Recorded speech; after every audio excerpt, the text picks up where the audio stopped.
আসলে লাস্ট যতগুলি টুর্নামেন্ট খেলছি চেষ্টা করছি নিজের 100% দিয়ে নিজের বেসিকগুলি মাঠে প্রপার ইউটিলাইজ করার চেষ্টা করছি। তো ওইভাবে স্পেসিফিক বলতে গেলে অনেক লম্বা হয়ে যাবে, লম্বা করতে চাই না। অফ সিজনে কাজ করছি।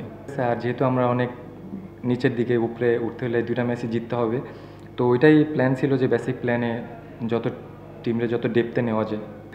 মানসিক পরিবর্তন না আনলে আপনার জন্য ভাই অ্যাজ এ ওপেনার লম্বা ইনিংস খেলা ভেরি টাফ। আর যেটা বললেন যে ভাই স্পেসিফিক, আগে অফ স্পিনে অনেক ভালো স্ট্রাগল করতেছিলাম, তো ওই জায়গাটা থেকে বেরোয় আসছি যে কীভাবে ডট না করে স্ট্রাইক রোটেট করা যায়।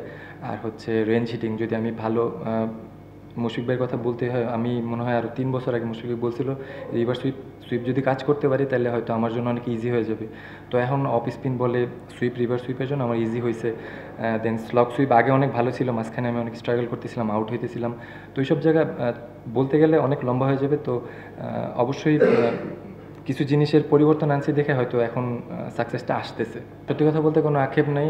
চেষ্টা করতেছিলাম এক টুর্নামেন্টের ফার্স্ট ডে থেকে স্টার্ট করছি যে আমি যে ফ্লোতে খেলতে চাই ওই ফ্লোটা যেন কন্টিনিউ করতে চাই।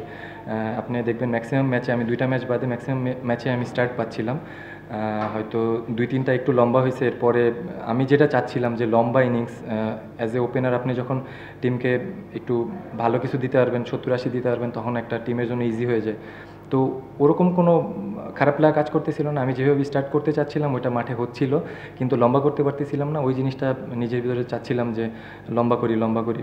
এমন না যে কোনো আত্মতৃপ্তিতে ভুগতেছিলাম, এরকম কোনো কিছু না। সত্যি কথা বলতে কোনো প্রত্যাশা ছিল না। বেসিক প্ল্যান যেটা, যে আমি আমার খেলা এই প্রসেসে যাইতে চাই, যে এরকম কোনো এক্সপেকটেশন রাইখা টুর্নামেন্ট স্টার্ট করছি এরকম কোনো কিছু না। আমি নিজে চেষ্টা করতেছি যে যেটা বলতেছেন যে কোনো লক্ষ্য সেট করে আমি টুর্নামেন্ট খেলতেছি না। আমি নিজে ইমপ্রুভ করতে পারতেছি কিনা এই জিনিসটা চেষ্টা করতেছি। নিজের সাথে নিজের চ্যালেঞ্জ, যে আমি এই জিনিসটা ইমপ্রুভ করতে চাইছি, এটা কি হয়েছে কি না। তো নিজের সাথে নিজের চ্যালেঞ্জ, ওরকম স্পেসিফিক টুর্নামেন্টে স্টার্টের আগে এনসিএল যখন স্টার্ট হয়েছে কোনো লক্ষ্য ছিল না যে হাইস্ট রান গেটার হইতে হবে বা এই টুর্নামেন্টে ভালো করতে হবে, একটা টুর্নামেন্ট ভালো শেষ করে আসছে আরেকটা ভালো খেলতে হবে, এরকম কোনো প্ল্যান ছিল না। নিজের সাথে নিজের চ্যালেঞ্জ, যে যত বেশি বড় করা যায়।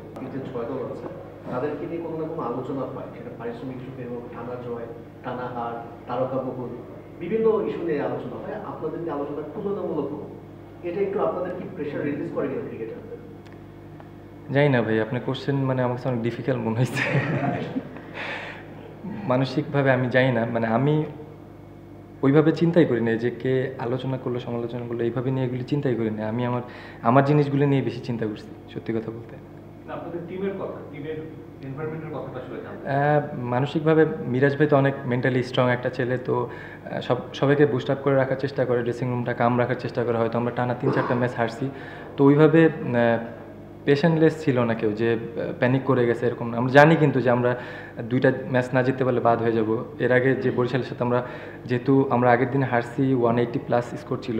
আমার মনে হয় না যে এত রানের উইকেট ছিল। আমরা ভালো ব্যাটিং করছি, বাট ভালো বোলিং করতে পারি না, হেরে গেছি। তো ওই জিনিসগুলি ড্রেসিং রুম অনেক সময় অনেক প্রেশার, অনেকে উল্টাপাল্টা কথা বলে।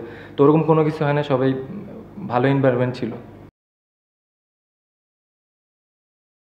কেউ না বুঝলেও আমরা আপনার প্রয়োজন বুঝি, আর তাই তো অত্যাধুনিক ফিচার সম্বলিত বিভিন্ন সাইজ আর কালারের 250-টিরও বেশি ডিজাইন অপশন নিয়ে ওয়ালটন স্মার্ট ফ্রিজ বোঝে আপনার প্রয়োজন।